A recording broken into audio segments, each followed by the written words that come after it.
Hey guys, press the bell icon on the YouTube app and never miss another update from Pinkvilla. Hi guys, this is Pinkvilla and welcome to Beauty Talk with Aish. Okay, so quick facts about me. My name is Aish. I am a certified makeup artist and I practice beauty artistry in New York City. I love everything beauty and makeup related, and more importantly, I really enjoy sharing everything that I do know with people that I know.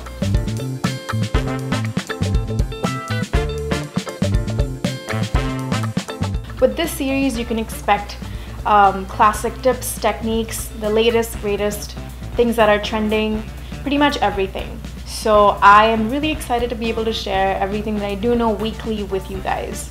So in today's video, we're going to be talking all about flawless looking foundation.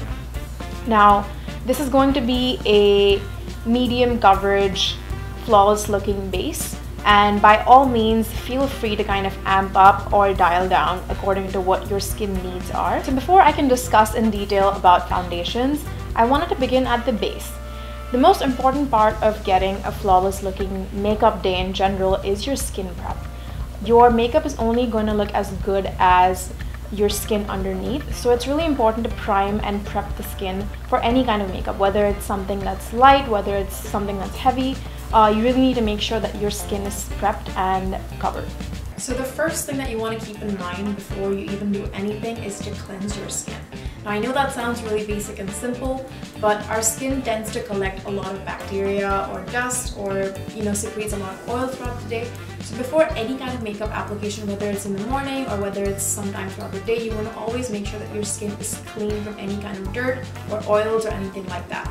So cleanse your skin and then your skin should be ready to apply makeup. So if you live in a warmer climate or somewhere where it's really hot and humid, you always want to make sure that you have light moisturizers that have SPF in them. Use something that's either oil-free or has really great oil controlling properties, because that's going to hold up really well in hot climate and help your makeup stay on a lot longer.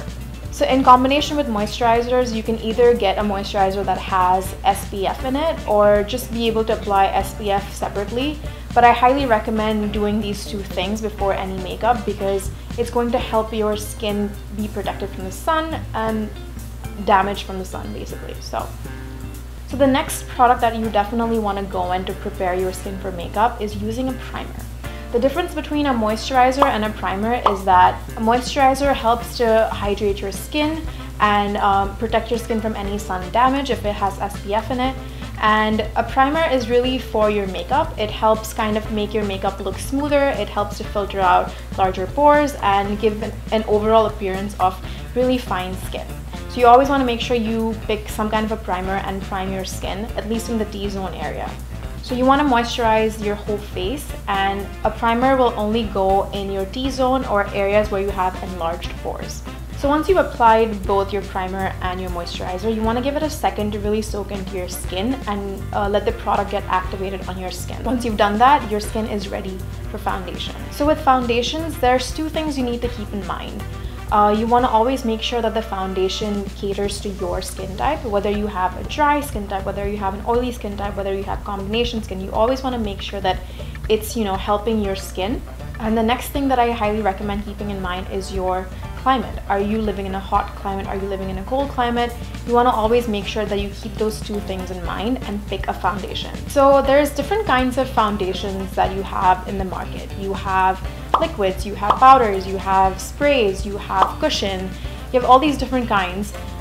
In today's video, I'm going to be demonstrating how to achieve a flawless looking base with liquid foundations. The reason why I love using liquid foundation is because I find that it gives the most natural looking finish when it's blended right.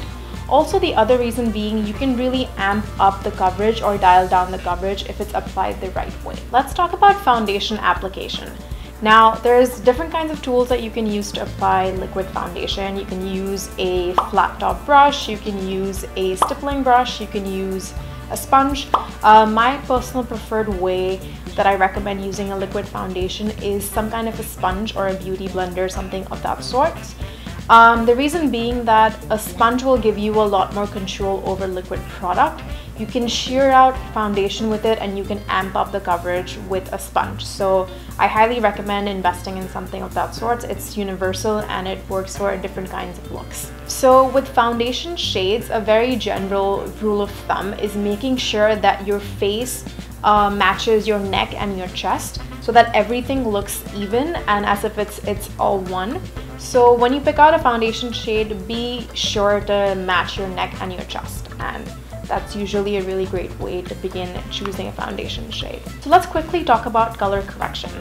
Once you've primed your skin, I really like to go in and color correct, and that could be whether you have texture on your skin, or if you have dark circles, or if you have any kind of discoloration, any kind of acne or cystic breakout. You want to make sure that you cover it with a green colored corrector. The green in the corrector will help cancel out any pink or redness because of texture, under eye dark circles, or any kind of uneven skin tone. So for that, you generally want to use some kind of an orange or peach corrector. If you're lighter than my skin tone, you'd need something that's peachy or salmon colored. If you're my skin tone, go for something that's orange, and if you have deeper discoloration, then you want to go in with something that's a little bit darker, like a red. So that's something that I like to do before I go in with foundation. So with application, I'll always begin with a sheer layer, and I'll start where I need the most coverage and then work my way in towards the center of my face. That usually works really well. I'll use a damp sponge to sheer everything out and then build coverage if I need it. Once you applied your foundation, you want to kind of really go in and press all your areas where you've color corrected, or where you might need more coverage, or under your eyes. You want to make sure everything looks even and flat. Once that is done, I will give the foundation maybe a few seconds to just settle in again and activate the foundation. Make sure it looks like it's sinking into the skin well. So the last step before you call it a day is setting your face. You always want to make sure that you set your liquid foundation with some kind of a powder, especially if you live in a hot climate, because foundation tends to slide and you know, just skip around. So you want to make sure that there's no blotchiness. There are different kinds of powders that you can use to set your face. My favorite being a translucent powder, because it's really light, it's very finely milled. It doesn't give you coverage, but it just helps to set everything in place. So that's a really great way to go if you want something that feels very lightweight. And the next being a foundation powder, or a compact powder as you might call it. That will give you more coverage. That will just be a heavier set. So if you're more oily, or if you need more coverage, you can by all means just go in with a foundation powder. Last optional step, if you wanted to incorporate into your makeup routine, is using a setting mist. Especially if you have dry skin or normal skin, a setting mist will really lock in your makeup and add a layer of hydration and help your makeup last all day.